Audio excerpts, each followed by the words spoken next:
Hi, Farah Inez. Oh, I'm on mute maybe. Nope, I'm not. All right. Hi, Dr. Laura. How are you? I see you're in your car, and I see you have your hand raised. And I see Kellen. Hi, Kellen. And Leslie Ann. Oops, there we go. Somebody muted themselves. That's good. And I'm going to go to gallery view so I can see all of your beautiful faces.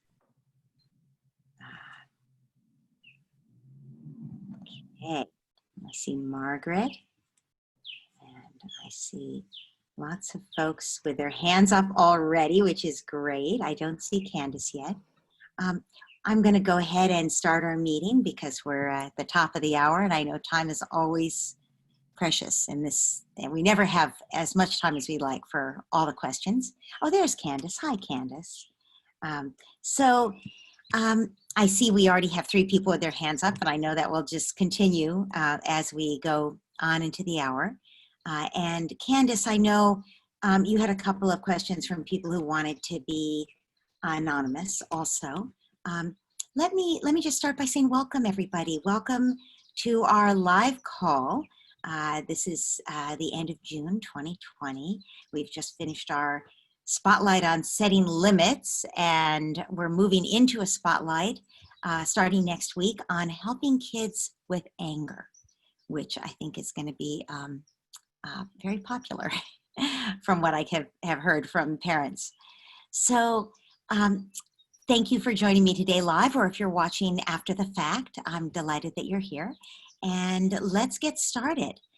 I think, Candace, I'm going to suggest that you unmute yourself and just ask me one of the questions you have, and then I'll take one of the people who's here and we'll just weave your questions in a little bit.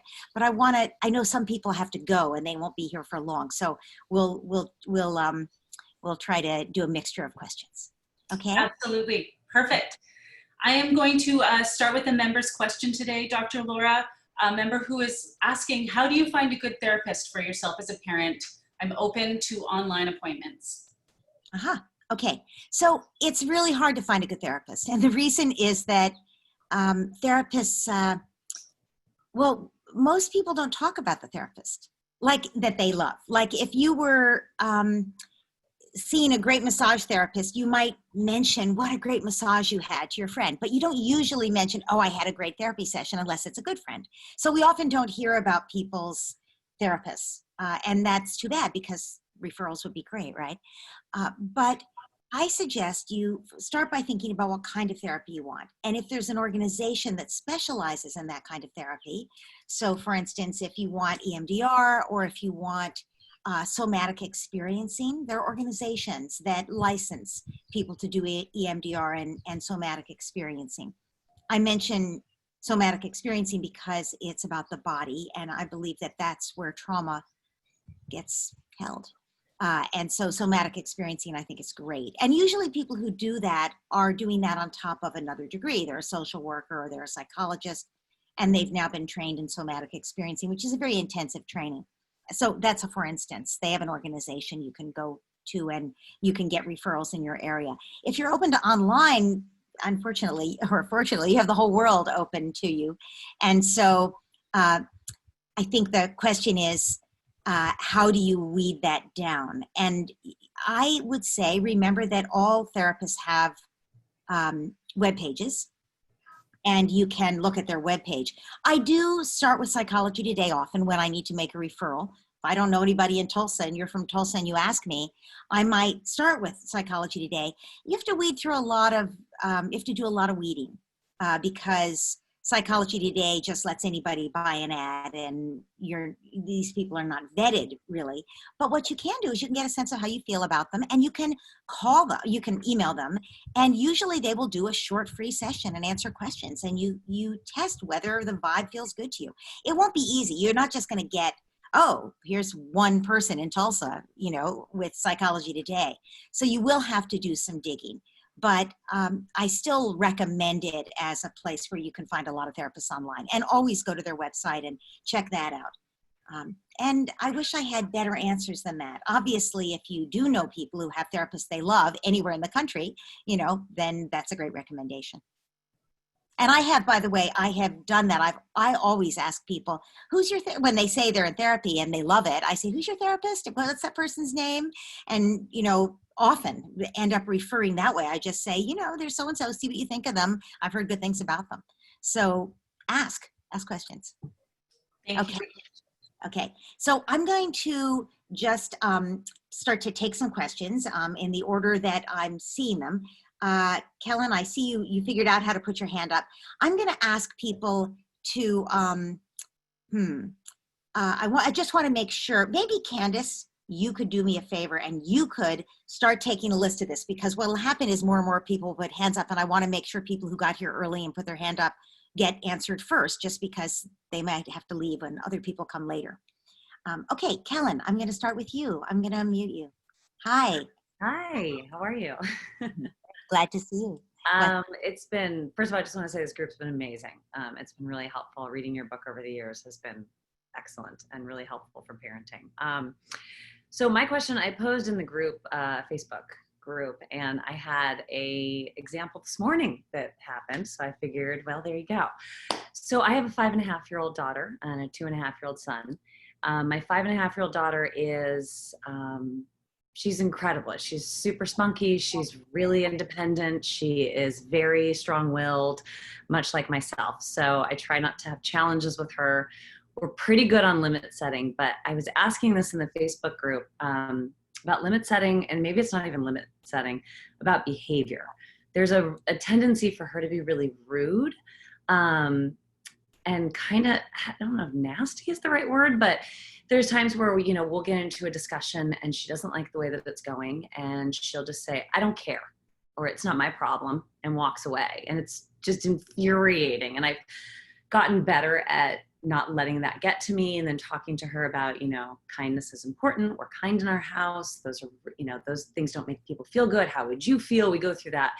And sometimes when it's directed towards me, that is a good path and we get to a good end game. It doesn't curb it though. She continues to do it.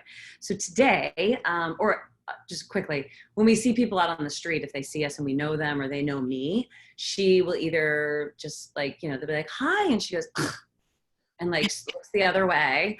Or she's like, I just want to go. And she's just rude about it. So anyways, example today, she's at the park and she collided with this little boy. It was an accident on both parts. No one was looking where they were going. They were fine. She was a little dramatic about oh, my knee. And I was like, oh my gosh, let me give you a hug. Whatever, we move on. The little boy, he wasn't little, he's probably 6, came up to her and apologized and asked if she was okay. And she turned around and went pfft in his face and turned around. And I'm like, right. I don't know how to I'm going to stop you. Okay, that's it. I totally hear what you're saying, which is that she herself is somehow getting triggered in these interactions. I don't take this as evidence that your daughter is a heartless, cruel person who's nasty to everybody she meets. I take this as a sign that something's going on. So when she has a fight with you or a discussion with you and she doesn't like how it's going and she says, well, whatever. I mean, that's basically saying, I don't care what you say. I want to win here, right? That's a power struggle, right? It's a power struggle.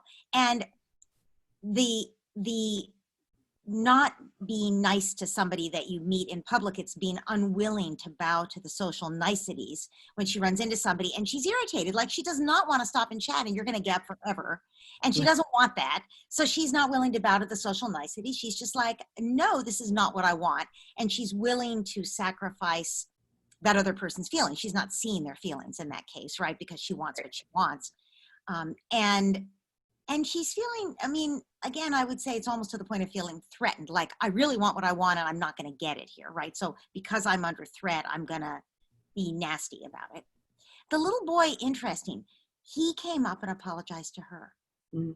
He didn't apologize, right? She didn't initiate, and so clearly she had a bad reaction for some reason we can only conjecture.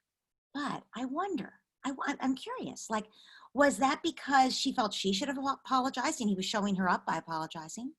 Was it because she felt he was insinuating that somehow she was weak, right? That she had been hurt, wounded in this and he hadn't, right?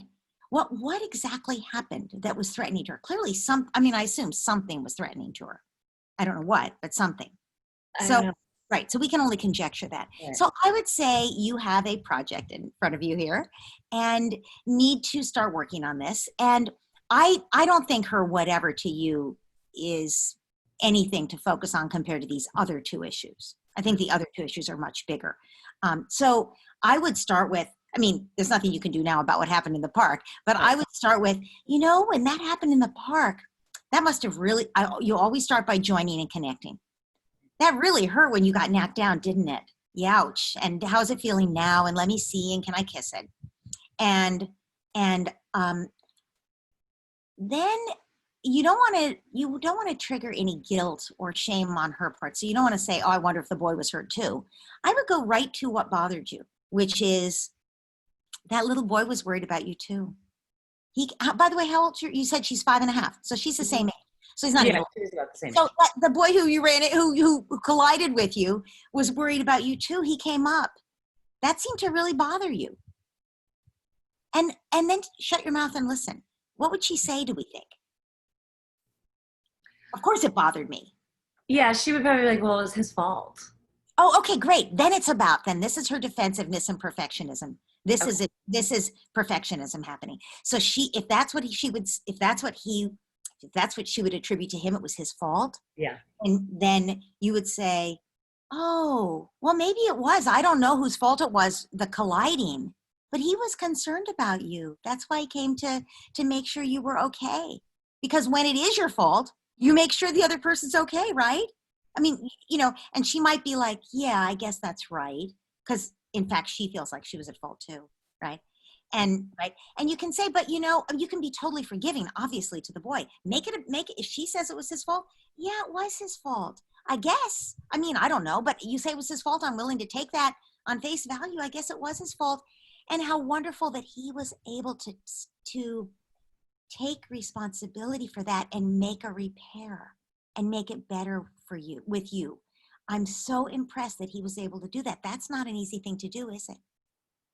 So I would first model that as a way to be. Now, she may feel shame by that because she knows she went, that she responded badly.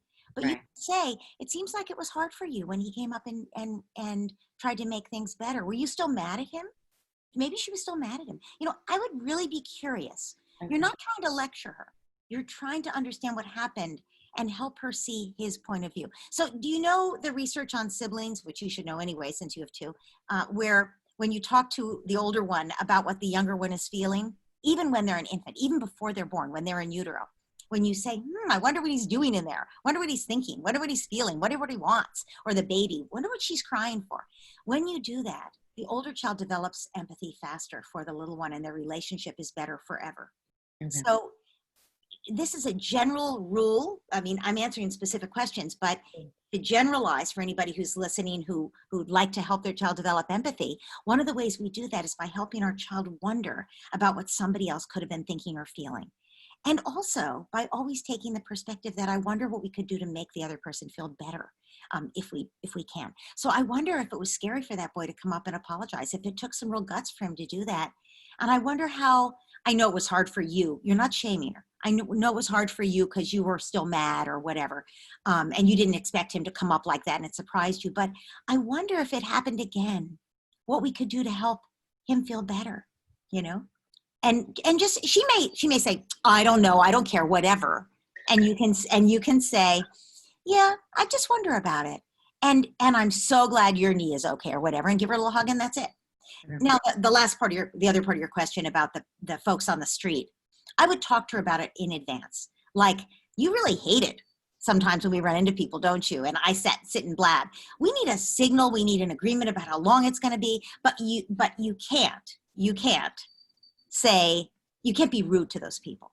That's never okay. It's never okay. It's just not allowed. It's sort of like we don't get in the car and drive without our seatbelts.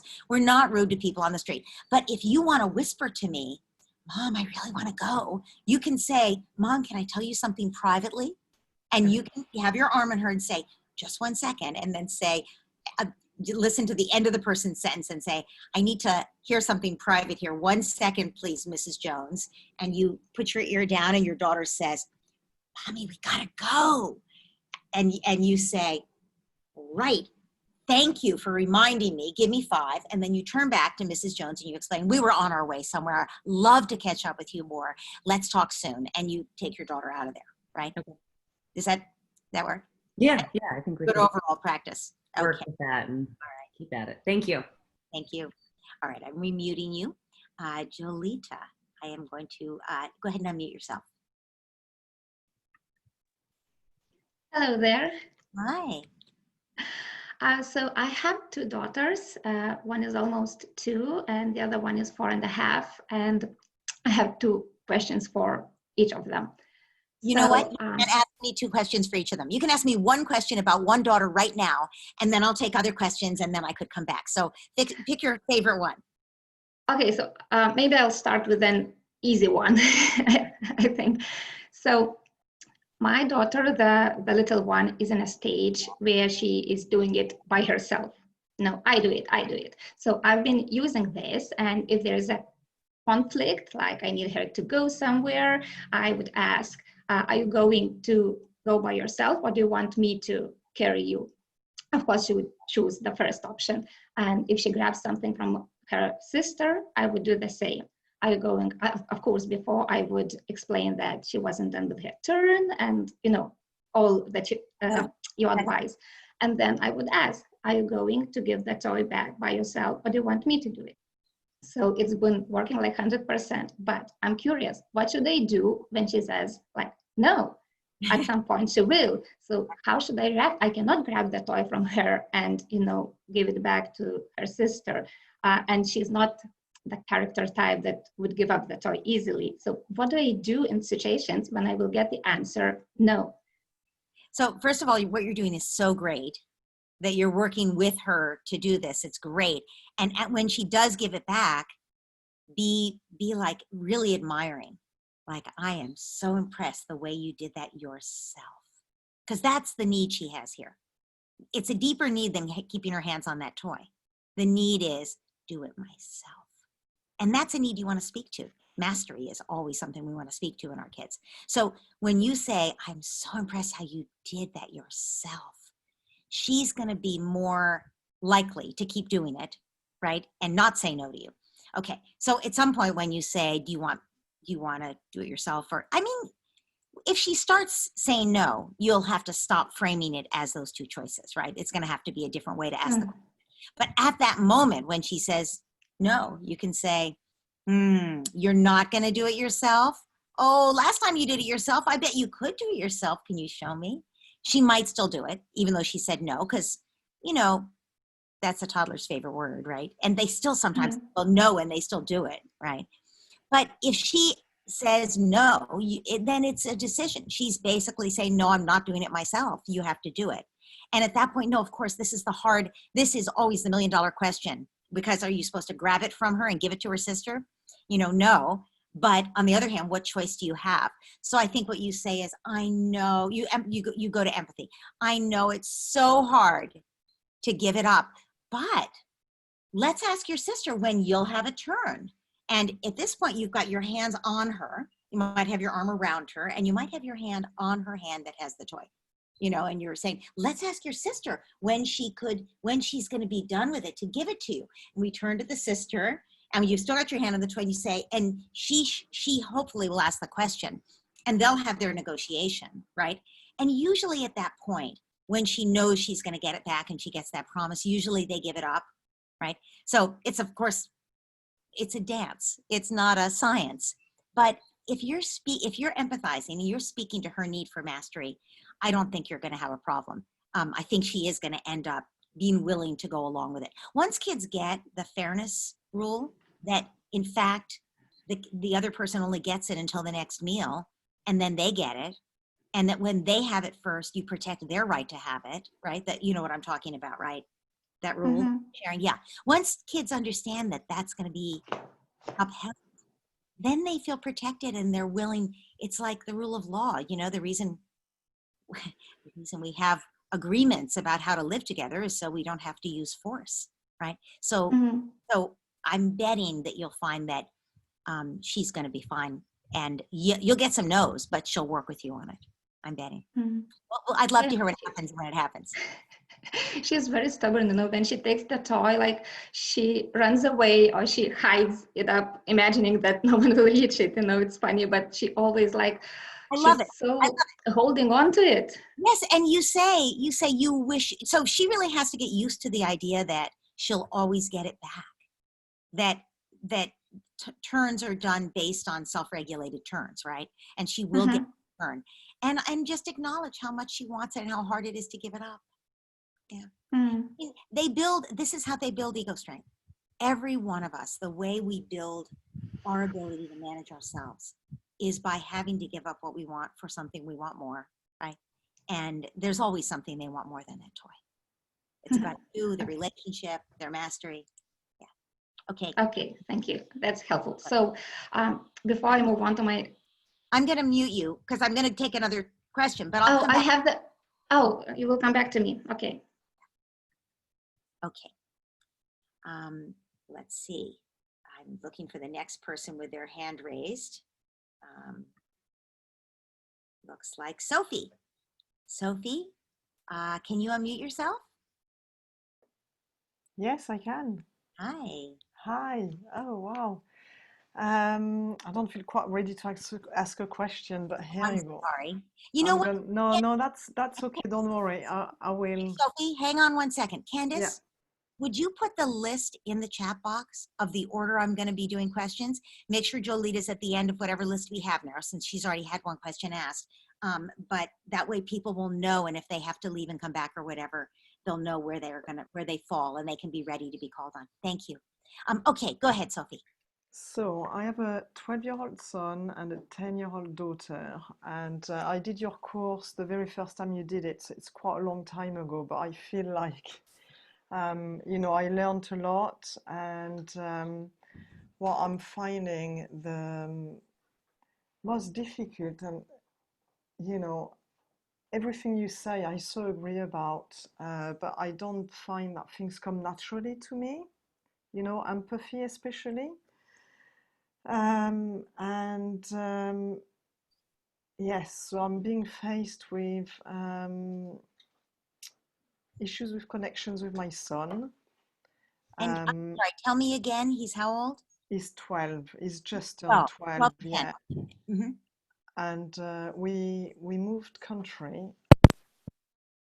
We moved away from England for 3 years, and we moved back to England in August last year.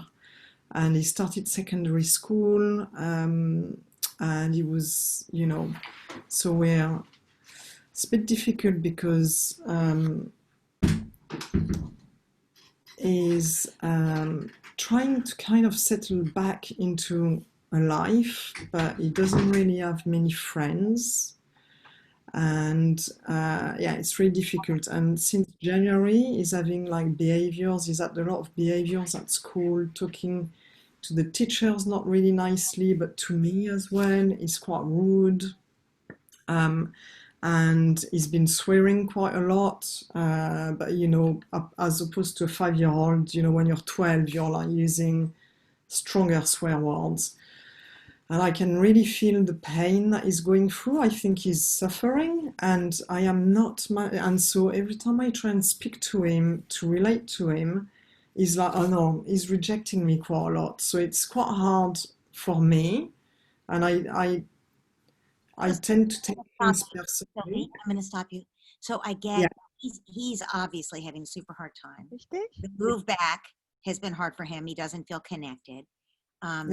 And 12-year-olds can be hard.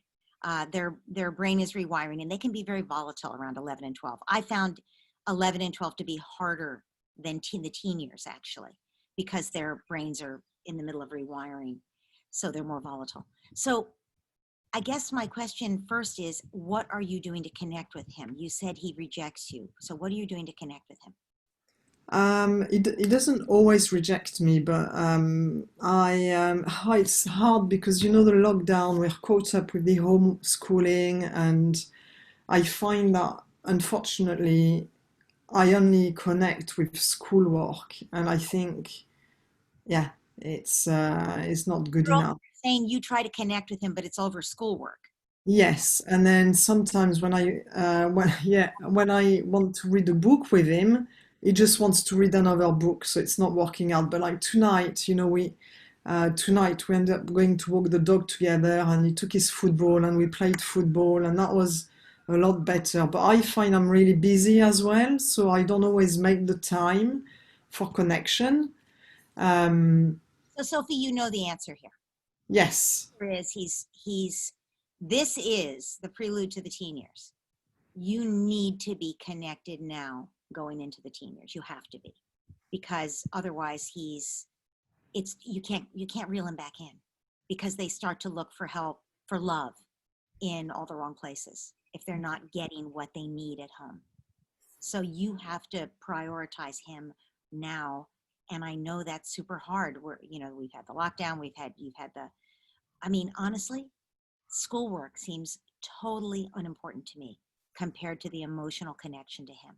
And so I would prioritize the football playing. I would prioritize walking the dog. I would find ways to roughhouse with him and get him laughing, which I know is not easy. And I would find ways to have heart-to-hearts with him. They won't start out as heart-to-hearts, but you could start out with just chats of any kind where you ask him questions and you listen to his answers. And take a look at my website, the 200 questions to ask your child to start a discussion. Write some of those down on a card and pull one out while you're walking the dog with him or something, and listen to what he says. And just really listen and be present and have a sense of humor and acknowledge him. I think you'll find that over time, meaning over 2 weeks or 3 weeks, he'll start to open up more. And at that point, you're going to be making more of a heart connection, and you can say to him, I notice when you get upset, you swear a lot. It's never okay to swear at someone in our family or anyone else. It's not okay to swear at another person ever. If you really need to swear because you're furious, go out of the house and swear. Go into the bathroom and shut the door and turn on the fan and swear. But it's never okay to swear at us. Because, I know you're mad, and I am always there to help. You can always tell me and I will always listen. You never have to swear to get my attention. So I'm looking for ways for you to build the bridge. I think that's your priority right now. And I know that the schoolwork thing has been really tough for everybody, every parent. And I would just say to you and every parent listening, if you're having issues with trying to school your child and also having positive connection challenges, drop the schoolwork or make it secondary to the warm connection, the roughhousing, the heart-to-hearts, the football, the whatever is going to help your child to connect with you. Regarding heart to heart, what's difficult is like the only thing he seems to be interested in is Fortnite. And we limit him so much on it. He's only allowed to play on it at the weekend for a couple of hours, not during the week. And I'm worried because he's always talking about Fortnite. Oh, I was 5 and there were hundreds of people and I was number 5, and then the first one was a YouTuber, I just. First of all, yes, Fortnite is addictive. It's true, but it's a symptom that he's not feeling connected elsewhere. He isn't feeling connected in his new home with his new school. He's having a hard time with behavior problems at the school, right? He's feeling connected in this game. He's feeling a sense of mastery and prowess that he can show off that he was number 5. Wow.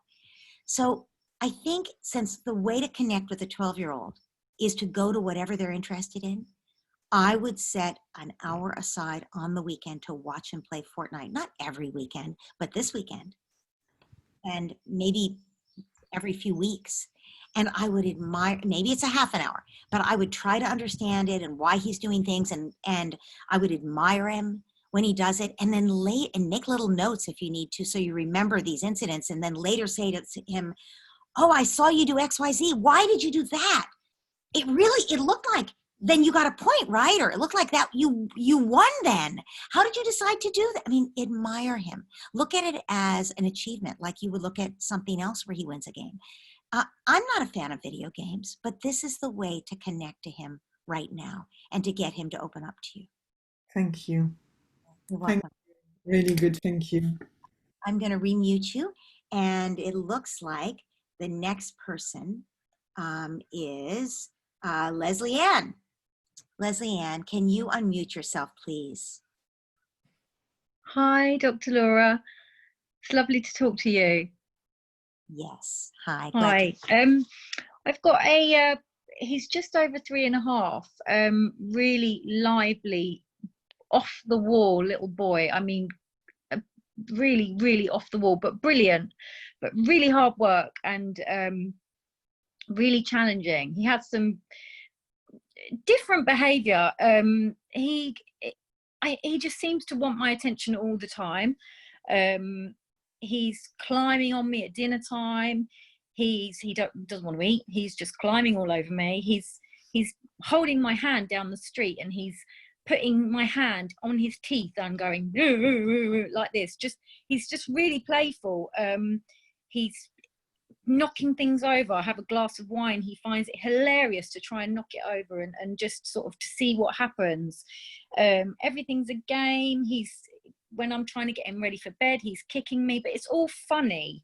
He's not doing it with any malice. It's all a big laugh, and I find it really hard to obviously not get rattled and to stay calm and to try and just sort of go, okay, you can't kick me, but look, how about let's kick the bed, and hey, you can't knock that glass over, but how about we go and knock something else over. I'm trying to redirect him. I'm trying to look on somewhere to find somebody who has a similar child, but I can't find anybody. So any advice you've got would be brilliant of how to sort of to deal with him. I am trying to factor in special time with him. I mean, I'm with him all the time. He hasn't got any siblings, so he's got me. Yeah, he's got me and his dad, and you know, we probably do spoil him. I'm probably on the side of permissive rather than authoritarian, but I'm still trying to learn to sort of to have a balance. But yeah, so that's kind of my question. What do I do with my bonkers child? Well, enjoy him. He sounds fabulous. Yeah, no, he is. He's an experiential learner. He needs, and he's I don't know whether he's exactly a sensory seeker, but he needs engagement. The fact that he's doing this to your hand when you're walking down the street just for fun, right? And so he's the kind of kid, you know bubble wrap, when you pop it, it makes that popping noise. You know what I mean? But he's the kind of kid you need to keep a stash of bubble wrap. And when he gets into those states, you need to put him in a room with a lot of bubble wrap and ask him how can he get every single one of those bubbles and let him go to town on it. He's the kind of kid that you need to keep every paper towel roll and toilet paper roll and let him like shred them. Or, you know, he's the kind of kid who needs to have sensory play. Like, you have an outdoor space? Yeah, I mean, we have to go out. We can't. If we stay in all day, it's game over. We have to get out. Your house up. No, you need him outside. And if you have a yard space, give him a shovel and let him dig a hole. Let him literally put him in the oldest clothes he has, get out water, a hose, and let him have a mud pit and get completely covered with mud and then hose him down. I know this sounds crazy. He's the kind of kid who needs to like roll in the mud, who needs to be like trying everything out, who if you set him up a little box like as his counter, he could have a play kitchen and he can be cooking outside. And I mean, obviously, you know, he's just with mud, right? And your, you know, things that you don't mind getting muddy that you can throw in, you know, wash easily. And I don't just clothes. I mean, like, you know, tablespoons and measuring cups and things like that. And you know, give him gravel to play with. I'm just saying that he needs to engage. He needs to have mud go through his hands, you know what I'm saying? Because this is a need he has. And if he doesn't get it in the ways that I'm describing, it will be that he will be trying to tear up your house to get it. As far as like going after your wine, I would do a couple of things with that. One, I would get plastic glasses. And for now, it's sort of like when you have a baby, you don't wear dangly earrings when you have a little baby. You, for now, use a plastic glass. I know it's not the same thing as your nice wine glass, but it's a short time. And I don't know whether you're willing to give up red wine for white, but I would do that if it were me, given the state. And just for a while. And I would say, of course, you're not just going to let him do it. When he goes after your wine, you're going to go, whoa, whoa. Let's take a breath, sit down. If this falls, I'm talking about something that's glass now. You've got your wine glass, let's say. This would break. Remember when the such and such broke and there was glass? That's we have to be super careful. Will you be part of the wine glass patrol and make sure this stays safe? What do you think we should do to keep it safe? Now you're putting the responsibility on him to try to keep it safe. Where should we put it? Now it might be, and I know this is a drag, but it might be that you have to put it up on the bookcase next to you. Yeah. He can't reach it, and you have to stand up every time you want a sip of wine and put it back. Again, I am doing that. Yeah. It's just not forever. It's not forever. It's what you do. But I do think you need to talk with him about it. Kids like that, the only reason he's going to be willing to hold himself back from what he wants is if he wants something more than to grab your wine glass and see what happens. It's that he knows that that relationship with you matters to him. And so the relationship with you is everything. And luckily, he doesn't have other siblings to compete with right now, at least. And so he can get attention from you, and you can really connect with him and appreciate him, right? I would do a lot of roughhousing with him, along with connection time. And I think this is a temporary period of time. The older he gets, the more he's going to want to protect that relationship with you. And so even though he will still have this need, you can meet the need in other ways. And by the way, wear him out. If you don't already have something that goes around and around for him to spin on and a trampoline for him to go up and down on, you need whatever you can physically to wear him out, obviously, also during the day. Yeah. Thank you. I just the outside is really key for him, and I do recognize that. But when he's actually doing that to my hand, like what can I do in the moment? Like I know you've got other people to speak to. This is for everybody. Anytime your child does something that bothers you, that you don't know what maybe you do know why they're doing it, but anytime they do something that bothers you, immediately we want to help the child notice what was going on with them just before they did this. What were they feeling? Because if we can increase their conscious awareness, the child's conscious awareness of what drove them to act in that way, they have a choice about how to act. It's true for all of us, right? And it's true for children. So when he's doing this to your hand, I would stop, slow the action down, and say, wow, you've got my hand, you're holding my hand, which is great. That's what we do on the street. And you're putting it in your mouth. Wonder why you're putting it in your mouth. Are you feeling excited? Probably that's what it is, almost certainly. Are you, it's conceivable that he's bored, but you're out on the street walking. It's unlikely he's bored. He's probably doing this because he's excited. He's like, you might have had the experience yourself, or maybe he got it from the other side of the family, but he's doing this because he's got too much energy and he doesn't know what to do with himself. And humans let off tension by biting. That's why toddlers fight in preschools. So you could say, are you so excited? So, and then you say, I don't like my hand getting bitten, ouch. So, but you're not overreacting, because then he'll want to do it to see if he can make that happen, like a remote control. You don't want to hand him a remote control. So you just say, I don't like my hand getting bitten, but when you're super excited, you can tell me, Mommy, I'm so excited. And right now, why don't we go over here to this sheltered place where there's, where we're not in the way of the people, the pedestrians. And let's do this.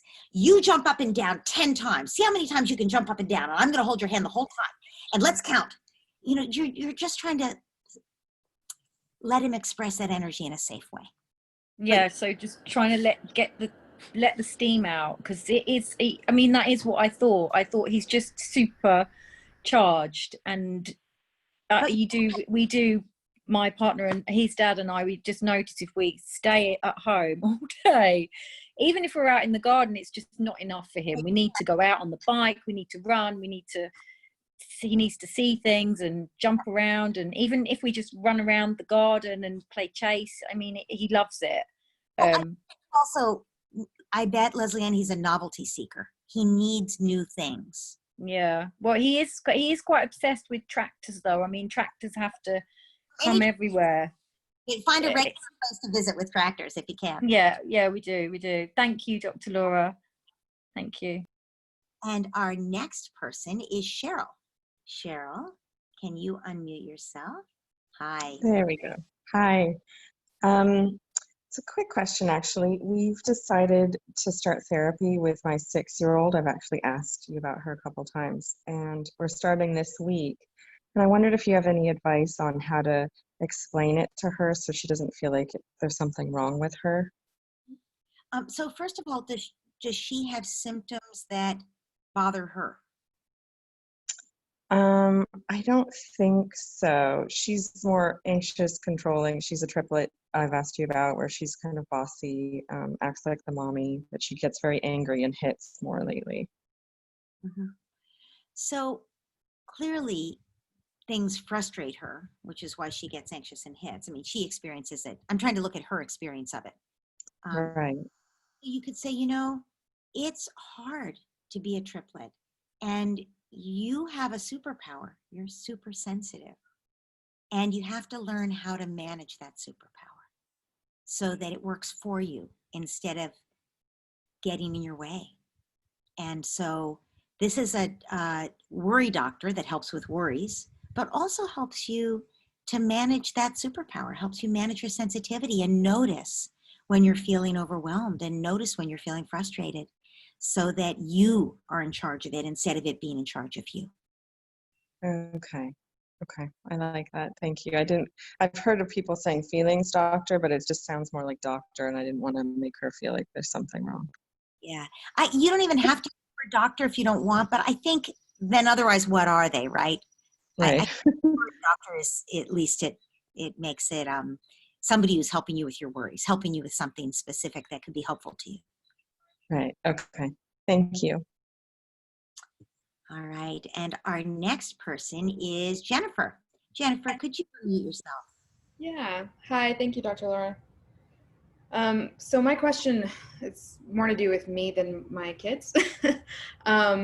Basically, I find myself in this pattern of being really motivated, like especially after these calls. I feel really supported and motivated and excited. And it's been this way for a couple of years. I'll read some parenting book, and I get really excited and motivated. I do great, and I'm on my game, and everything seems to go really well for a week or two, and then things just kind of spin out, and I lose my motivation, and it's just more of a struggle. And I'm just wondering, because it's just really hard work for me, I think for everybody, but it's hard work, and I get exhausted of it, and it's much easier to kind of not do the work. Of course. Jennifer, Yeah. I'm so glad you asked this question, because this is true for every single person listening to this either now or later. This is hard emotional work. And that we all have to keep ourselves motivated to stay on track with the emotional work we're doing, whether that is, that we're trying to not yell at our kids, or we're trying to be more patient with our partner, or we're trying to start meditating. There are any number of things that we could have as our personal goal for right now. And it's just very hard to stay on track with it. I find that every single day you need a way to stay on track. And the good news is you build on that, so it does become easier. So, if you're trying to, if you're inspired after this call and you're more patient with your kids, and you wake up tomorrow and you're like, oh God, I can't face this day. How am I going to handle today? Right? That's normal. That's completely normal. So you need a set of tools for tomorrow that's going to be helpful. And actually, we did this survey where I asked folks to let me know how they were doing. And somebody had a beautiful suggestion, which was getting like having a daily meditation. And I am not going to be able to create daily meditations for the entire year, but we do have 60 daily meditations that are just 4 minutes long from the course. And if you have not used them over and over again, then I highly recommend them as a way to just anything that's a habit. If you have to think, if you wake up tomorrow morning and you feel, oh my God, what am I going to do today to keep my spirits up in the face of this, and to stay motivated? If you have to start from scratch to figure that out, you're already sliding downhill, right? So you need already to have a tool that you're used to using. It could be that you always sit down and meditate for 15 minutes. It could be you use one of those 5-minute meditations. It could be you use one of the 2 meditations I made for the membership earlier it was during coronavirus, but they're both still on the membership page. You could use one of the meditations that are up on my on the website, and I can post the link or give it to Candace to post on the Facebook group. I'll post it on the membership page again. Those are meditations. Those help. If you don't find those help and you want another thing, figure out what's going to work for you. I have worked with clients who I've had make their own meditation in their own voice, where they give themselves a pep talk. And you just, pull out your phone and you record a voice memo that says, "Good morning, sunshine." Even if it doesn't seem like it, you could have a great day today, right? You're more than enough. You can do this. You can do this. You've got this. I love you. That's it, right? You could just do that for yourself in your own voice, to be your own cheerleader. Anyway, figure out what's going to lift you up. If it's reading something, if it's journaling, and sometimes you need more than one thing. And truthfully, I will just speak for myself. I find you need them over and over again all day long. In the morning when I wake up, I usually go right to gratitude, because there's another meditation, which is the avalanche of gratitude that I made for the membership. But what I was going to say is I do gratitude first thing in the morning, every morning. Later, I will meditate every day. And really, by the time dinner time rolls around and I've been engaged in work and life, I usually need to take a few minutes and go out into nature if I haven't already done that in the day, and just let nature feed my spirit, right? So I have 3 things I do every single day to stay on track, and that's the minimum that I do. And I'm saying, I don't have little kids. If I had little kids, I would be doing stuff every hour. And I also always suggest this: set your, if you have a phone or a watch or something that you can set it for every hour, and every hour ask yourself what you need and how to take care of you. Because you have to be your own, you have to give yourself the resource. You have to seek the resource and provide it for yourself. There are lots of resources out there. There's me and everything I'm offering you in the membership and through the course and for free on the website and my emails and all that. But there's also, and of course the Facebook group for the members, but there's also so many other resources out there. If you find what works for you, and it doesn't have to work forever, just for, right now. So Farnaz, I'm gonna unmute you. There you go. Okay, Jennifer, did that answer your question? Yes, that's really helpful and reassuring. Okay. Thank you. Our next question is Karen. Karen, if you can unmute yourself. Hi, how are you? Hi. What's up? My question is, my husband and I separated, and my husband doesn't hold limits with the kids, particularly with phones and things. And he's given my 15-year-old a phone when we separated, and Netflix and apps that I don't agree with. So they're very tempting for him to manage. And I asked my husband to take them off, and he said yes, and then he hasn't over like a year. And now he says he won't. So I limit his phone use at home, like, phones are off at dinner time to have eaten and cleaned up. And he's really pushing back on my phone limits big time, all the time. And it's just becoming a constant battle between us, and it's impacting on our relationship. And because his dad has no limits on it at his place, I'm worried that, sooner or later he's just going to want to move there. Between school and he surfs till it's dark, we have dinner together. I have very little ins to him, I feel, at the moment. He's now more interested in his phone and his friends, and I'm struggling to reach him. And he's 15. Karen, he's 15. I'm nearly finished. He'll still let me read to him, and we'll watch like a Friends episode at night, but he'll sit on his phone as we watch it. And I talk to him about doing one thing at a time, like not TV at screens. So I'm really trying to, I think putting something better in place would help our relationship and would help him with getting off the phone, which we all know is hard as well. Yeah. So you're in a tough position because you have a 15-year-old, which is tough. You have the phone problem that you didn't give them the phone, so you didn't sign a contract up front with it. So that's, and then you have the fear that your son will ask to go live with his dad, which is a real concern. Not just a matter of real concern, but is in fact within the realm of possibility. So terrifying. And so it has bad effects on your parenting, right? Because it means you back off your limits to keep him with you. So, but I think you are going to have, can you meet with his father? Yeah.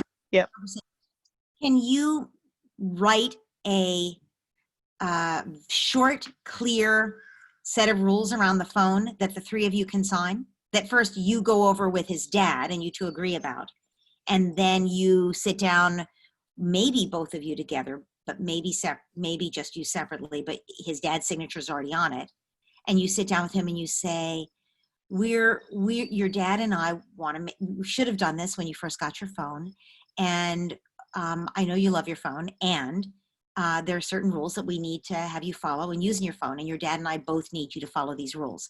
But then, of course, the problem is he won't actually need to follow them at his dad's house because his dad won't enforce them, correct? That's right, yeah.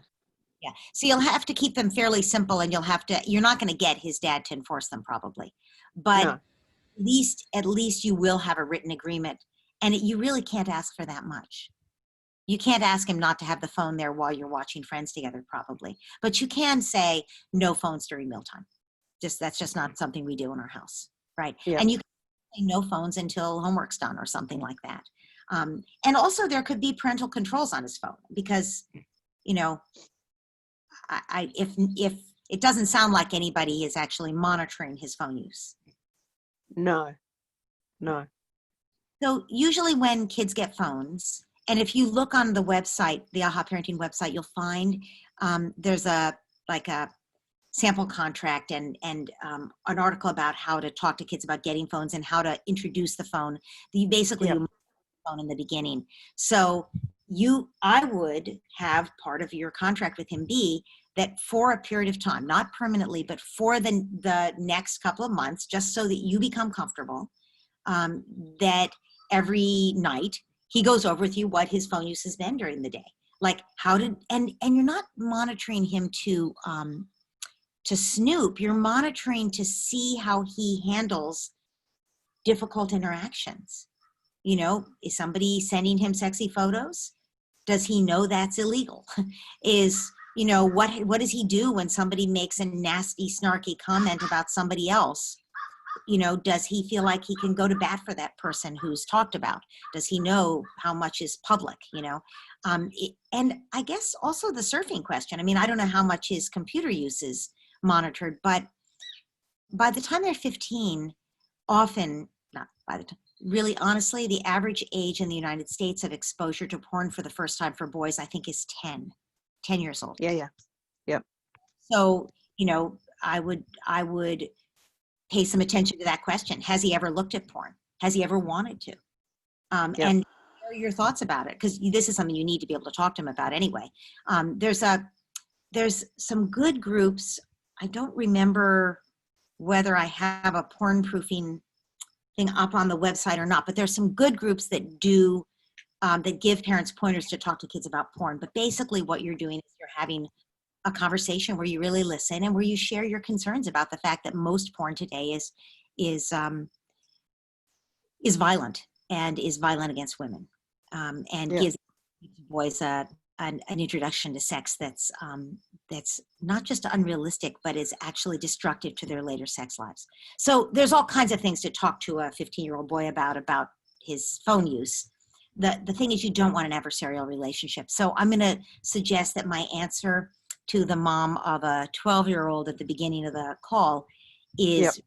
helpful to you. Did you hear that answer? I did, yeah. I would also say prioritize the relationship above anything else, because Yes. the way that phone stuff is just, yes, of course he's going to want to, his friends are going to be the first thing on his list. But if he feels connected to you, he'll come to you when there's a problem, and he will at least, even if he doesn't want to, he'll go along with your rules about things like no phone at dinner. Yeah. Yeah. So you think it's very limited rules that I can I think ask him. how likely is it he'll ask to go live with his dad? I mean, I don't know what rules you're thinking of, but most 15-year-olds in the United States do have phones. And the question is how to have them be safe on their phones, and how to help them with the trauma of exposure to things that are problematic for them. That's what I would, you're not going to I worked through that closely when he first got it, and I still have access to his account on things like Instagram and that, so I can see his chats and that. I don't feel like that's a problem. I feel like the problem is more just addiction and getting him away from it. He'll disappear to the bathroom and have a bath with it, be gone for 45 minutes or an hour. He's pushing back on the not using it before he's ready for school. So that's making mornings harder. He'll just sneak and take it to the toilet and disappear there for 20 minutes. I would actually have a conversation about the nature of addiction.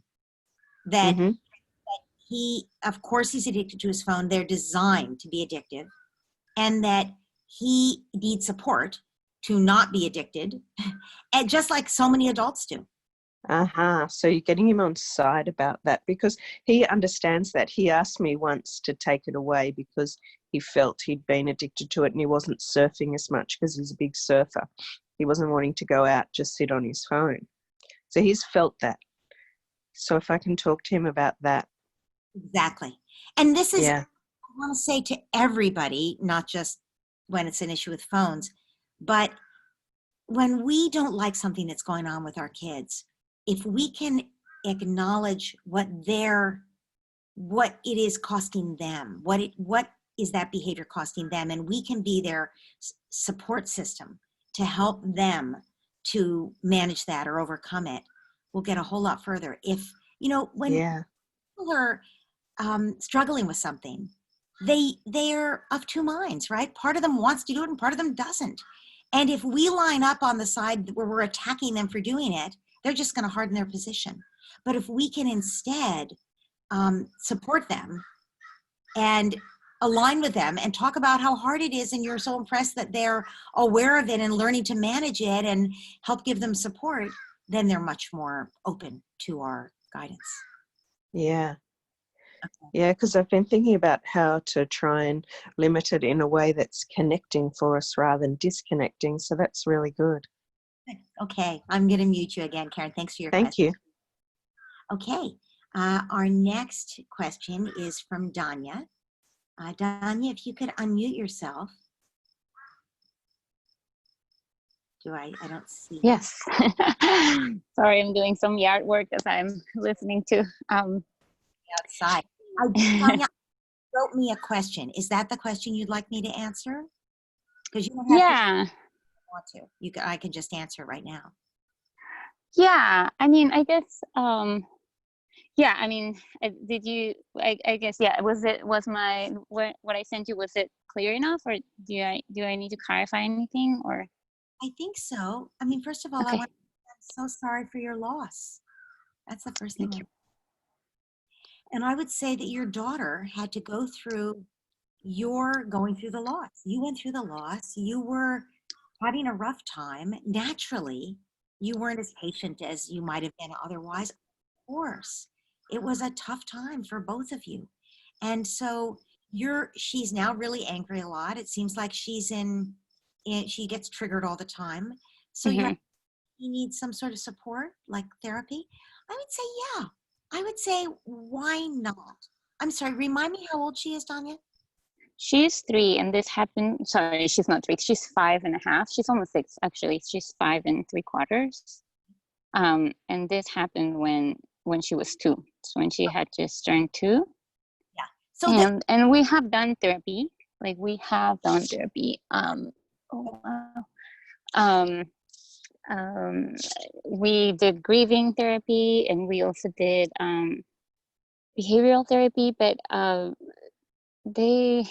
don't know, like, I think my question is, I'm wondering if she has some kind of, I've been reading about interpersonal trauma, and I wonder, like, some of the signs about that is just like lack of like, they have a hard time regulating emotions, because like, after everything happened, like, I also did therapy. Like, I did like an EMDR therapy, and I'm still doing it.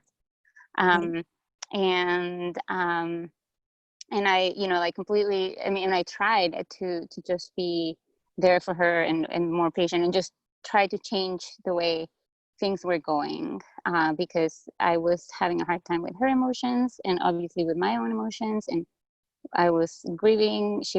I was grieving my grief, and I was grieving her grief, and it was just very complicated times. But what I wonder is if there was any sort of trauma or disruption in our attachment, which our first therapist said no, but we didn't make any good progress with our first therapy. Like, there wasn't any big changes.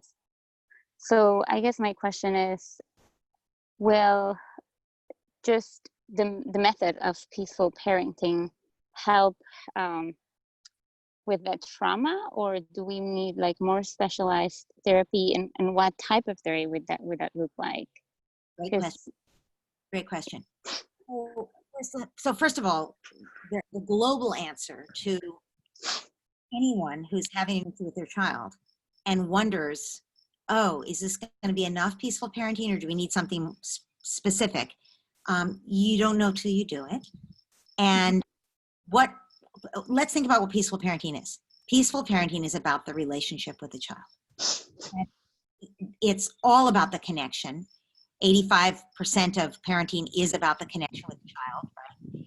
The reason I put self-regulation first is because we cannot connect with our kids until we're self-regulated, right? Right.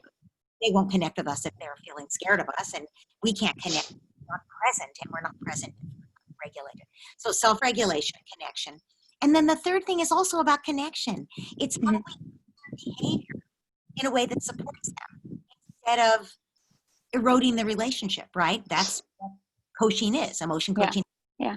How do we help them be their best selves? So Right. peaceful parenting is all about the connection with the child. And because we're coaching the child with emotion coaching, it allows the child to work through any big issues they have, right? Kids bring up their issues because we're amazing in their ability to heal. Children begin playing, and often they'll play the same game over and over again because they need right now to heal, right? And so, I had one client a long time ago in my training who was 4 years old, and her mother had her baby. She lost the baby before the baby was born.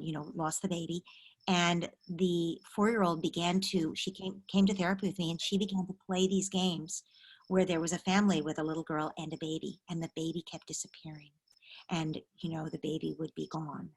And, the parents thought she didn't know. The parents thought she didn't understand the mother had been pregnant and lost the baby, which is, the I knew my daughter knew. She was 2 years old, but she knew. Yeah, your daughter knew. And I told her. I mean, had to tell her. But she had specific moments where you could tell she was in pain, she was grieving, like seeing a mom with a kid her age and a baby would dysregulate her and would make her feel very angry and things like that. So there's a couple of things about that. One is that it's very common for the older child to feel guilty, as if somehow they caused it. That's one thing. Very. Yeah. So that's one reason to get dysregulated if you see that, because you have a very. Another is if your mom sees another mom and a child and a baby, your mom gets dysregulated, you would get dysregulated, right? So it's so complicated. So Yeah. meaning peaceful parenting does work for the child to bring up the issues that are bothering them and to have the meltdowns that will allow them to offload. But here's the thing. In peaceful parenting, we're counting on the parent to be able to welcome the child's emotions and help the child through them. If you yourself went through the same trauma, that can be very hard to do. Yeah. Yeah. And I feel like at this point, I'm good. Like I can take her anger. I can take her, like emotional distress. Like I've done a lot of self-care for myself, including the therapy. We talk very openly about our daughter. But I'm seeing very specific behaviors. Like for instance, she gets very stuck on things, like on the play. Like we have special time every day for 15, 20 minutes, and it's always the same play. And it's always this play where my character, we obviously play Elsa and Anna from Frozen, and I'm Anna. And my character, and she used to be Elsa, my character always can never get anything that she wants. It's like always like very kind of like very negative, obscure type of play, always like she always gets, like if she's working through something, like my character is the one who always has the worst, right? Which is fine. Like I know that that's what she's working through, but it seems like it's very sticky, like it just sticks, and it doesn't feel like the play actually moves her through. It just feels like it just gets her deeper down. So Danya, you're describing that stuckness in play. Usually the play will begin to shift. When a child repeats a certain situation, it will begin to unfold and shift and loosen up. And when it doesn't, we call that getting stuck, just what you said. And it's time to introduce another element or try to figure out what could help in that situation, that stuckness usually.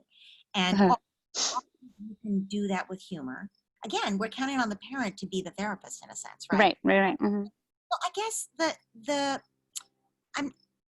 I think since your daughter is already 6 almost, and since she's having a hard time regulating and she's volatile, and since she's stuck in play, I would say, yes, I would get some help. I would get some.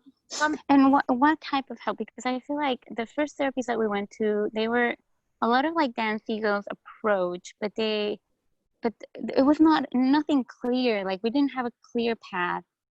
We're now on our second therapist, and because of COVID, they haven't been able to do an evaluation on her. But our second therapist is already telling me, like, do a timeout chair. Oh, and then she's telling me, like, do a sticker chart, and so I'm like, I'm so confused, I'm so lost. Like I started doing the timeout chair, and I told her, like, look, it doesn't mean you're a bad girl, it's just to help you calm down, because right now, like she's throwing things, she's like kicking me, pushing me, slapping me, like telling very nasty things. She tells me, like, I wish you died. I wish. I'm going to stop you. Yeah. Does she cry?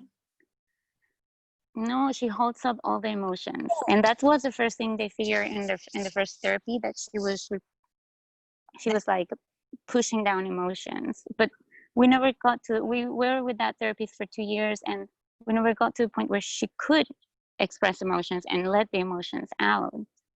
Okay. I mean, she does cry. She cries, but she cries out of anger and frustration, and it's like like a yell, just like. Job here is to create enough safety with roughhousing and empathy and on one time that she is able to cry. That's your goal. So what you want to do when you're seeing a therapist, you do want somebody who has a Dan Siegel type approach, which is a similar approach to mine. And you want to talk to them about the attachment. And I don't think there's anything wrong with your attachment per se from what you've said. I think your daughter has a full backpack, and I think it's hard for her to feel safe enough to cry. And so, Well, the reason why I think attachment might have been disrupted is because when she was little and we went through the traumatic experience, like I feel like there were times when I terrorized her, like with my reactions, like because I was just not emotionally available for her at that time. I can tell you openly that I feel like there were times where I reacted so strongly that she probably felt very, very scared and very terrorized. beautiful. And that's my concern. Claudia, you know that, and you can say it, you can own it, and you can even talk to her about it. Mm-hmm. There were times when she didn't feel safe with you because you were struggling, but that she is always safe with you. But I think you answered the kind of therapist you want. You want somebody who will see the two together to attachment and communication and help her feel safe enough with you to cry. That's what you want. Okay. And just, yeah. Okay, sounds good. Thank you. So our next person, I've lost my chat here. And our next person in the line is Crystal. Crystal, if you could unmute yourself, that would be great. Hi, Dr. Laura. Hi. Hi. So my question was about, I guess, limits. When I find I have an easier time when there's a natural consequence to the limit, but when there's not a natural consequence, that's when I find myself reverting to the threats or the punishments. Specifically when, say, my son, I have one son who's 4 years old, when he's not listening. And it may be something where he's not even necessarily being defiant, but he's just, say, excited. Like we're at the beach and he runs ahead and I tell him, hey, wait for us. But he's just at the beach running ahead, So yeah, so I guess that's my question. When there's like not a natural consequence to something, that's where I find myself struggling more. Any advice for that? So I'm not a big fan of even natural consequences, to tell you the truth, because they're applicable in such a tiny sliver of situations, right? You brush their teeth, the natural consequences, they get a cavity, but they're not right. That doesn't ever motivate a kid to brush their teeth, right? Right. So I know that positive discipline talks about natural consequences. I know that's one of the positive discipline. I think it's not. I think it's never the place to focus, because when you're thinking in terms of consequences, you're thinking in terms of what can I bring to bear to manipulate you so you'll do what I want. And that's not the basis on which we're trying to influence our children's behavior. We're trying to influence the behavior by saying, I need you to do this, and you're going to do it for me because of the connection between us. And I'm going to help make that more palatable to you by acknowledging and reaffirming the connection while acknowledging what it costs you and reaffirming the connection as you do it, right? So, and remember the famous thing from Maria Montessori, we're not trying to control the child. We're trying to control the environment so the child can thrive. So in the case of the child going to the beach, of course, he's excitable. He wants to run ahead. You've got your arms full carrying everything. So before you even get out of the car, you get out of the car, you go around to the back, he's still in his car seat, and you say, this is so exciting. It's going to be great. I need you to help me carry things. We all have to work together, and we need to stay together because there are a lot of people, and we always stay together. It's like being on a street. You stay together. Even though you get excited, you don't go running away in the street. So you need to stay with me. And I know it's going to be exciting to want to run ahead. What can we do to make this work? Because he's going to want to run on the beach. And you can say, we can run on the beach together when we put all of our stuff down.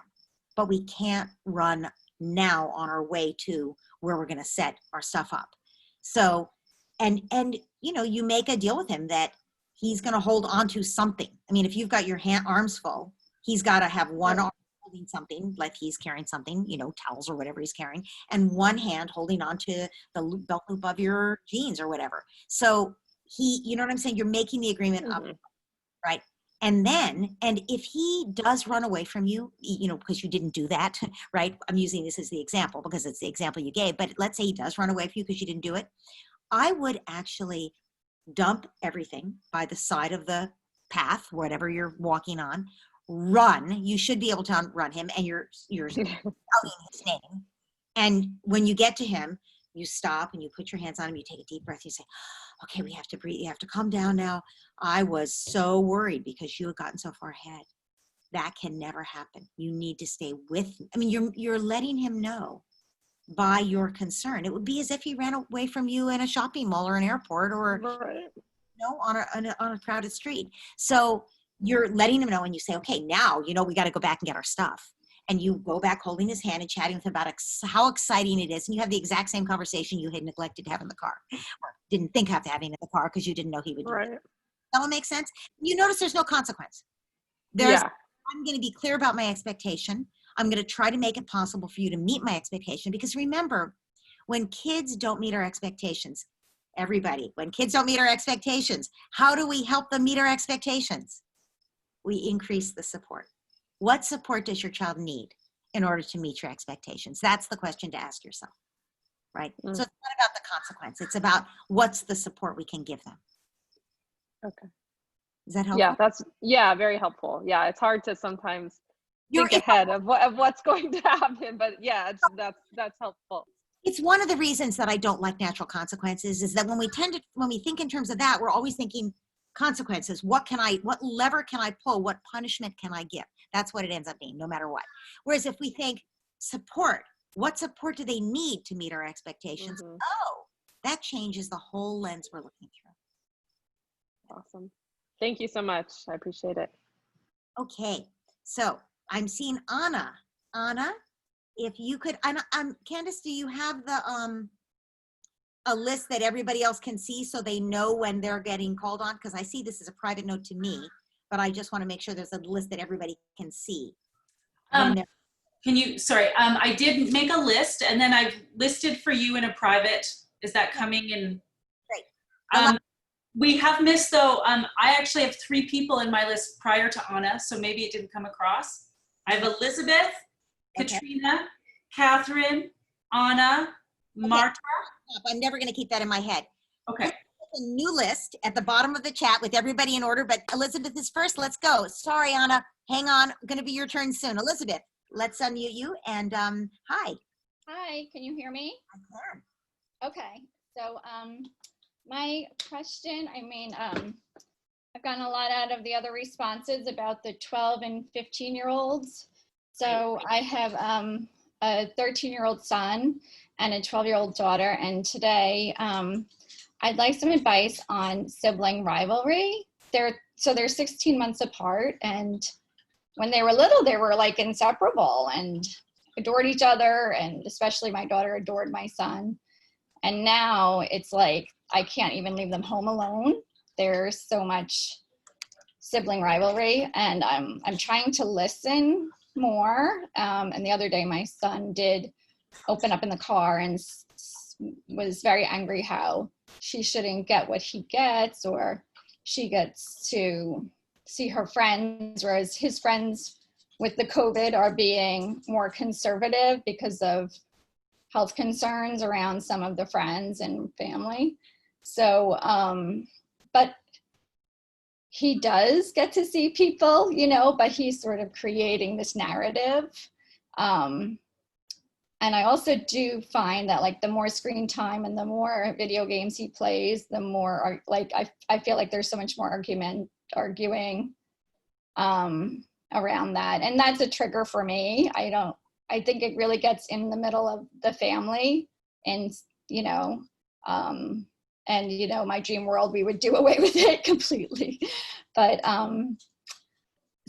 right now I just, I don't even know where to begin with this sibling rivalry. And I'm always reading just about parenting, that I'm really not that familiar with strategies to help at this point. It's really. So we could do a whole, we could do a month on sibling rivalry, and I think that people with more than one child would love that. But what's keeping me from doing it is that there are so many people who only have one child, so it wouldn't work for them. But did you participate in the, I think you didn't, the thing that I did with Susan Stiffelman just recently? We went into detail on this, and you can still get your hands on that for reduced price, but it still exists. And if you need the link, I can send it to you. But the short version of it would be, it's going to take a multi-pronged effort from you to be able to start to work on this. But clearly, since they used to get along well, something's going on that's caused this. And I don't think it's just the video games, although that could certainly have some, if he's everybody, that certainly could have some impact. So you'll need to do some family meetings to help to navigate the divide, but you'll need to start by having time with each one individually where you listen. You just let them blow off steam and you listen, and don't let it scare you when they're venomous about each other. The sibling isn't there. They're the only one there with you. And, listen to what they say and say, oh, so it really seems not fair to you. It must be so frustrating not to be able to see your friends. It must be so frustrating that she does get to see her friends, or whatever, right? Just acknowledge. I mean, he's resentful that she gets something valuable that he treasures, that he wants, and she gets it, right? And so just acknowledge that. People need to be able to say what they're upset about and have a witness who doesn't think they're a bad person for being upset about it. And that doesn't mean you pile on. You're not saying, oh, you're right, she's such a jerk. You're saying that must be so hard for you to watch her get X, Y, Z, and you don't get it. And even if it's something that you gave her, to say, you're saying that it felt like I was favoring her, huh? That must really hurt. I'm so sorry. That was never my intention.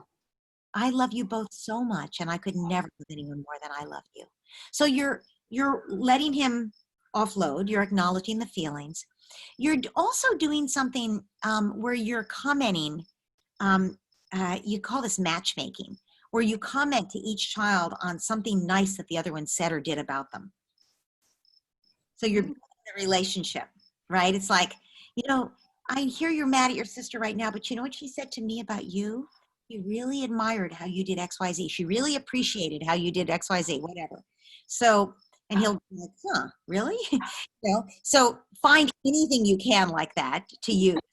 Also, I would put a ritual into effect of appreciations at least once a week, at least like every Sunday night or something. Do appreciations where everybody in the family has to come up with something they appreciate about the other people, everyone else in the family. And it can just be popcorn style. It doesn't have to be you put your son on the spot to come up with everything, but it can be, I'll start. I really appreciate how you did X, and I really appreciate how you did Y. And if you have a partner, you can say, I'll do your appreciation in a minute. I'm going to think on this, so people know they don't have to do all of them at once, right? But your siblings, your two children, you have to do close together because otherwise they'll be jealous. And then you have your partner clued in to do it. And preferably you've given your kids warning about this. I have a new thing I want to try. That, think about something you appreciate about everybody in the family. And then when you do this, what ends up happening is that kids, this is such a great family practice because it's been shown to increase the positive feelings that people have for everybody else in the family when they do this. So you're again, it's sort of like the matchmaking thing. You're purposely helping them feel positive feelings for each other. Right. And there's so much more I could go on about that. I won't right now, but I do think that'll give you a start. And I think also you're going to need to have some family meetings where you keep it to one thing, but you seem very upset with your sibling about X, Y, Z. Let's talk about this and work it out because we can find a win-win solution that works for both of you. Mm-hmm. Right. Okay. I'll start there. Thank you. Good luck. Okay. So our next person is who, Candace? Did you put a list down at the bottom here? I don't see it. Candace, can you hear me? Yes, yeah. I can. Sorry, I have private messaged you, just if it's easier. It's Catherine Williams. Okay, great. Oh, I see the list. Okay, so I see we have 1, 2, 3, 4, 5, 6, 7 people. So we're not going to be able to add anybody else to that list because we're already going to be over an hour and a half. But we will do this list. Okay. Catherine Williams. Did we do Katrina? Because Katrina's the first one on the list. Did we do Katrina? Thank you for seeing that. Yes, Katrina, Catherine Williams. I apologize. Okay. Katrina, please, okay. Katrina, unmute yourself. Okay, hi. My question's about actually being able to strike the right tone and empathy, and actually just developing a kind of authentic voice when dealing with my 7-year-old daughter in moments when there's an upset or in the immediate aftermath. And she's bright and smart, and I've never talked particularly harshly to her, but in the past, when I was less practiced than I am now, sometimes, or if I'm tired, I would say things that were not as kind as they could be. And then these days, when I am doing better, she'll say, I hate it when you use that voice, or, I hate it when you use those kinds of words. And for me, I genuinely feel really compassionate. Like, I genuinely feel for her and sort of feel ready to connect, in these moments. It's not like I am just crabby and just after work when I think you're not bringing your best game. This is at times when I feel like I feel like I'm feeling with you here, and it's like she just doesn't buy it. And it's almost like the older she gets, the more this is happening. So it may be that she doesn't buy it because you didn't used to be that way and she's defended. More likely, she's not wanting to buy it. It's more likely she's got a chip on her shoulder about the past and she's offended, and she does not want to let you in because you were not the mother she wanted when she wanted you to be. And so now she's holding the grudge. And you can melt that away, that chip on her shoulder. You can do that. Because you don't have to be perfect. It's okay to have grown. It's great to have grown. So I would have that discussion with her when she's not upset sometime. I wasn't always the mom you wanted. I know that was really hard for you, and I'm so sorry about it.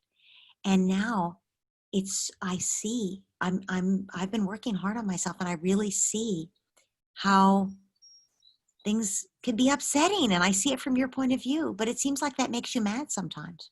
Now, you're not looking for her to explain anything or to really understand anything. I mean, to explain it to you. You're hoping she'll hear you and have some safety created, right? That's what you're really hoping. But do you think she would have an answer for you at that moment? Do you think, sorry? Do you think she would answer you if you said that to her? Do you think she? If I said that right now, she would probably get really angry. She would say, "That's exactly the kind of words that I don't like." Okay, so even if you said it when you were having a nice time together. Yeah. Is that right? She would get angry, even if you were having a nice time together. She would get.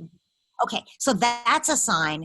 It's all about her defendedness, and so, right, she doesn't want to feel the tears under there because she's afraid it would make her cry. That's what's really going on here. So you're going to have to build trust. I'm so sorry to say it's like clawing your way back up a mountain. You're going to have to build trust with her with empathy. And the empathy is by describing the situation rather than, you're going to have to use a more measured voice. So if she's upset about something, you might say, "Oh, ouch, that's the way it worked out. Oh, that's terrible. I'm so sorry." Which is a much more matter-of-fact way than, "Oh, sweetheart, I'm so sorry," right? Right? So you're going to be the former, not the latter. Because I'm sure you're not the only one with this question because I hear this all the time from parents. And so you use the way you would talk to a friend, not the way you would talk to your child, is basically what I'm thinking. And hopefully she'll accept that. And you can gradually build up enough trust to be able to be a little more intimate. No, that's really helpful. Thank you. Okay. Our next person is, I'm just going to say all the names so you know where you are on the queue. Our next person is Catherine. Next it's Anna. Then it's Marta. Then it's Farnez. Then it's Candace. And then it's Jolita. Okay. So Catherine, if you could unmute yourself, please. Yes. So I had posted a question last month. I have the 3-year-old who only wants to look at books when she's upset. And I've been trying to do what you suggested, and I just wanted to let you know what's happened and what I should do. So if I put off, like if I try and delay the book, she just can't get off of it. It's, "I want that book. I want that book. When can I read that book?" And she's just so upset about it. But And she's so upset about I'm the not book. sure. She's Sorry, not, what was that? she's not upset about the book. Yeah, Thinks the book will make her feel better, right? she Isn't that true? does. Yeah. So she's not upset about the book. She's upset about the upset, and it's coming out. And if you would just give her the book, the upset would go away, right? Yes. Isn't that what? Yeah. Yeah. Yeah. So it's not even about the book. It's that the upset is coming up. And you can just acknowledge that upset, regardless of what she's attaching it to.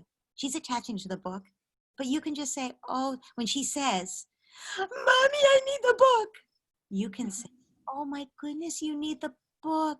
You need the book. We're going to get the book in just a moment. You are feeling so sad. And just speak to the feelings. What happens if you do that? She'll be okay for a second, but then she'll go back to the book. And so what I have tried to do is get the book, but be really slow to open it to the page she wants, to try and delay it. But I don't know if I should be delaying it longer. Like, I just don't know what to do. Well, okay is not what we want. Crying is what we want.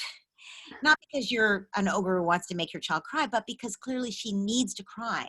And it would be just, I mean, think about it.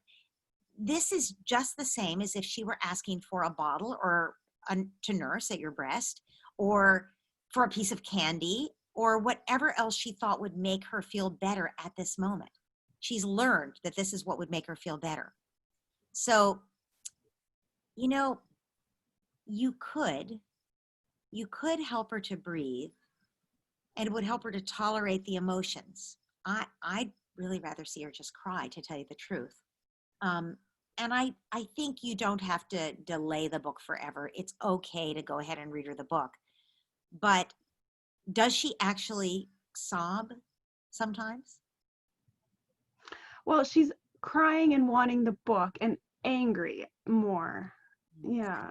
She's not like just full out letting all the sadness out crying. No. Okay.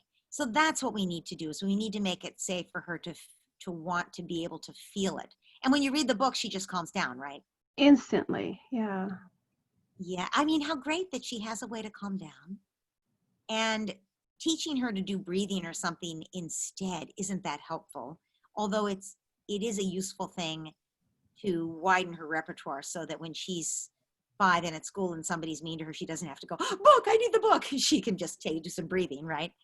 But what we really want is also for her to cry. And so I think we want to increase the safety of her crying. And so when you're delaying the book, do you talk about it? Do you say, we're going to get the book in just a moment. You really need to cry right now. Will she just get angry at you at that point? Well, I haven't said you really need to cry, but I'll try and really empathize with her and use some of the same words you have said. Like, you're so upset. This was really hard. When can we have the book? I want the book. Yeah. I think you say, we're going to have the book in just a moment. Right now, you have you're feeling, you have your owie because you fell and hurt your knee. Show me your knee. Oh, or right now you could remind her of what it is she's upset about. Right now, you're just upset because you wanted XYZ and mommy said no. You think she'd cry at that point? She might, but she'd still be asking for a book. Yeah. Yeah. I don't think you have to keep delaying the book. I think what you're doing is brilliant, of slowing it down.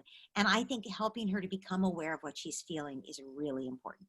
So you are feeling so sad right now, or so mad right now, and you think the book is going to help you feel better.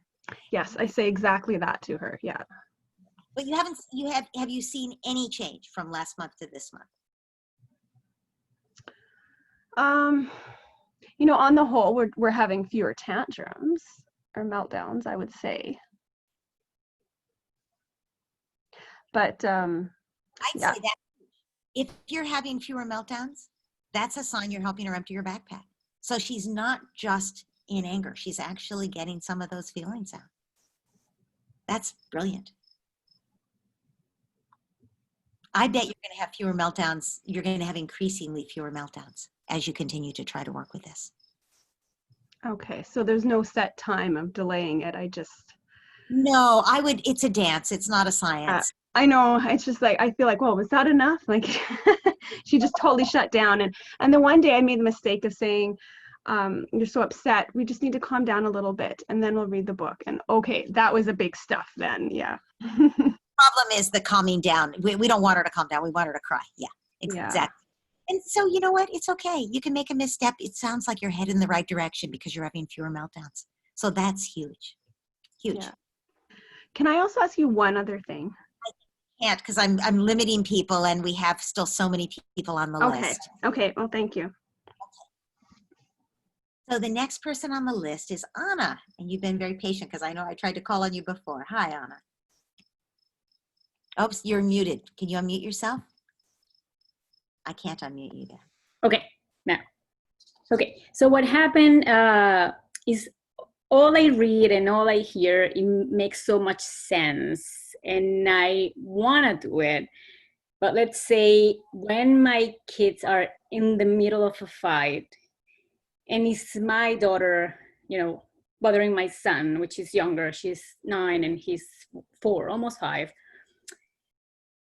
I just don't know how to stop it in a way that I don't make her feel like she's the one in fault, right?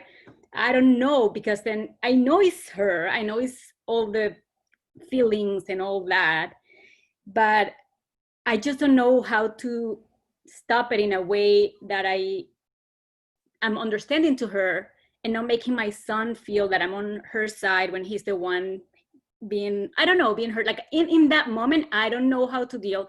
It's always, you need the same sibling program, because I did lots of practicing with people on that program of how to intervene in a fight and exactly what words to say. And I made people say the words over and over again, so it will become automatic. But the short answer is you move into the fight, you get between them if you need to, and you're restoring safety and calm to the situation, and you're acknowledging both sides. All right, that's what you're trying to do. So you say, whoa, whoa, whoa, you are both, and you're trying to touch them both. You are both so upset about this. You're doing this, right? You're touching them both, and you're saying, it seems, and if you know already the issue, you can say, it seems like you want to play with that, and you want to play with that. You want to do this your way, and you want to do it your way. Whatever, you're acknowledging both of their positions. It doesn't matter who you think is right or who you agree with. You're acknowledging both positions to start. You're restoring calm, because that's the only way you gain any influence in the situation. If you go in and you're swinging your weight around as, okay, that's it, you do this, you're wrong, then you've just increased the sibling rivalry, you've increased the fighting, you've lessened your influence with the child you've just come down on, right? Does this all make sense? Yeah, of course. As I said, I understand that. I just, in the moment, it just gets me, of course, because he's crying. Mm-hmm. So you can write this down, Anna. Write down, calm the storm, restore safety, empathize with both sides. That's what you're doing. Okay. All right. Practicing. And also take a look at the sibling thing, because I think that will help a lot. Where do I find that one? Sorry, the sibling. I can't post it now because it would take me time to go find it. Thank you. Sure, no problem. I'll post it on the membership page, and I'll also give it to Candace. Thank you. Thank you. Bye. Okay, Marta. Hi, thank you so much. I know we're short on time. Hi, thank you. I have a 6-year-old who responds incredibly well to games and make-believe play. You know, I have about 6 trillion voices for various inanimate objects in our house, because that is his currency. And I'm familiar with your suggestion of the picking. He's also very physical, so roughhousing is also huge with him.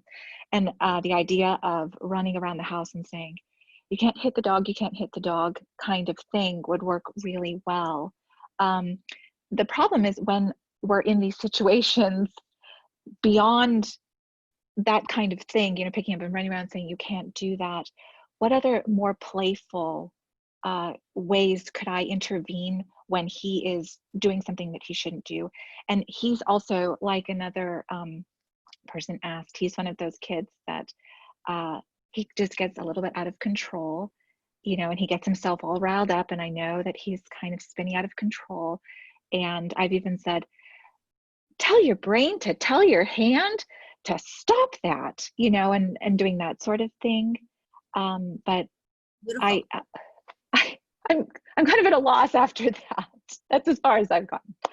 Okay, that's beautiful. And you'll invent more things like that. But I would say you said he responds super well to play. So when he's doing something he's not supposed to do, if you can be creative in the moment, I'm sure you can figure out a playful way to say, you know, he won't cooperate and put his shoes on. You know, you can grab the shoe and say, oh, wait a minute, I'm hearing the shoe. It's saying it wants to go, it's wants to go on your foot. Is this your foot? You know, and oh, is this your foot? You know, whatever. You can do that kind of thing if you can think creatively. If you're too stressed, you can't do that because you can't think well.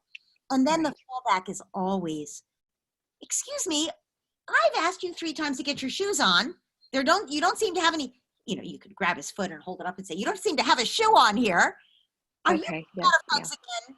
Are you all out of hugs again? So the minute you slip into you're bad, you have failed to him. You know what I'm saying? The minute you slip into criticizing him, he's gonna get his hackles up, and because he's one of those kids who right, who gets too revved up, right? And that's a dysregulation. We don't want him to get dysregulated. So you're always trying to restore safety. And when people feel attacked, they're not safe, right? So no reason we never want our children to feel attacked. There's never a reason to do that. Conventional. Although I fail at times. We all fail at times. All parents fail at times. That's okay. The point is that conventional parenting, the whole thing about conventional versus peaceful parenting, conventional parenting basically says, do what I tell you or I will scare you. That's what we were all raised on. Right. Yes. But peaceful parenting says, actually, I know you have good intentions and you're off track right now, and we can work together to get you back on track. I'm going to stay regulated, and we're going to use the relationship to coach you back on track. That's what you're always doing.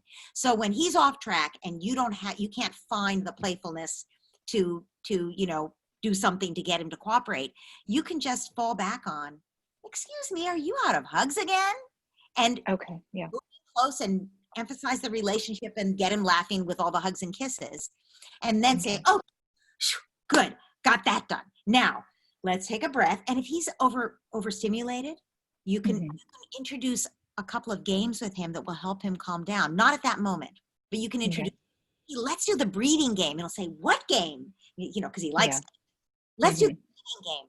With the breathing game, we have to look in each other's eyes and breathe at the same time, in and out. Oh, okay.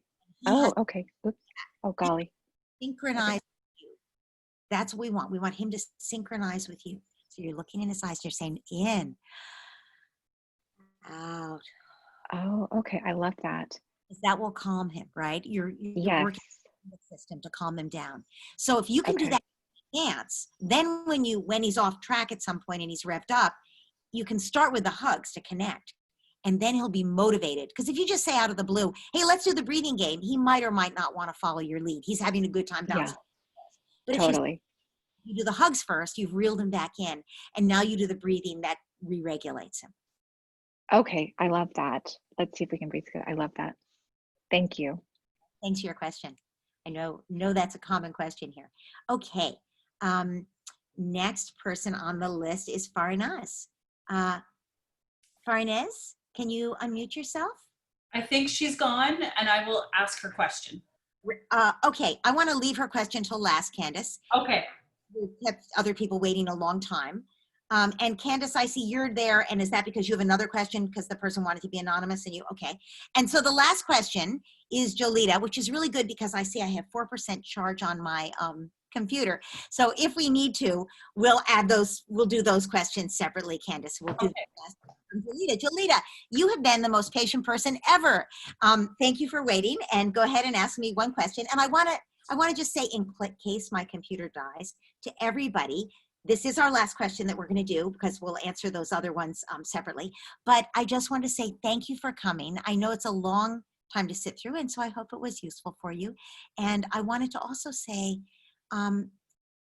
this is a hard time.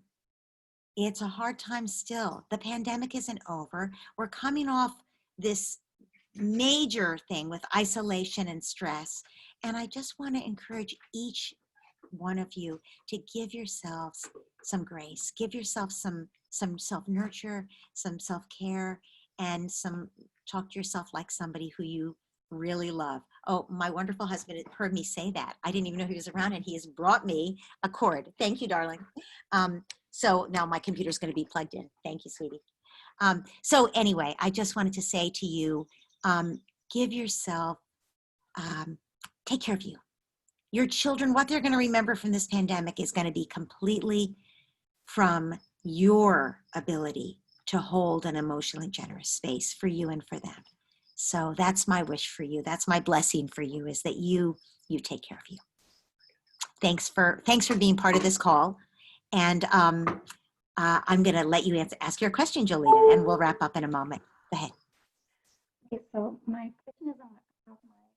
You know what? I can't even hear you. I'm going to ask you to speak up. Can you do that? Yes. That's good. That's good. Okay. So my question is about my 4.5-year-old. I can't hear you now. When you sit close, I think I can hear you. You might have to shout a little. Is it better? Yes, that's better.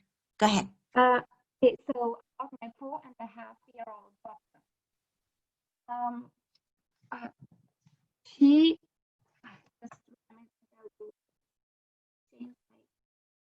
is it now? I can barely hear you. Your 4.5-year-old daughter. I heard that part. Can you hear me? Yes, that's perfect. Okay. So my daughter, before I ask my question, I realized that my baggage. Jolita, I'm going to stop you because I actually cannot hear what you're saying. And so you sit really close to your computer. I think I can hear if you shout.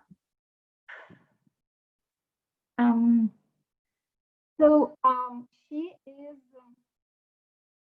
I know that my baggage in relation to my husband. Okay, so I'm going to stop you. I think that's a sign that we need to stop.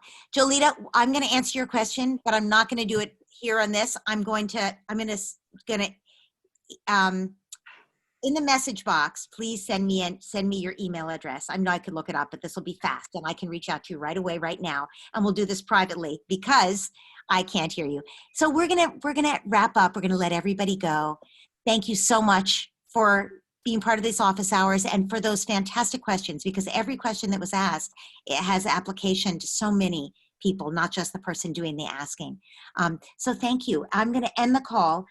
Candace, I'm going to reach out to you right away, and I'm going to reach out to Jolita. All right. Thank you. Thanks, everybody. Have a great rest of your day. Bye-bye.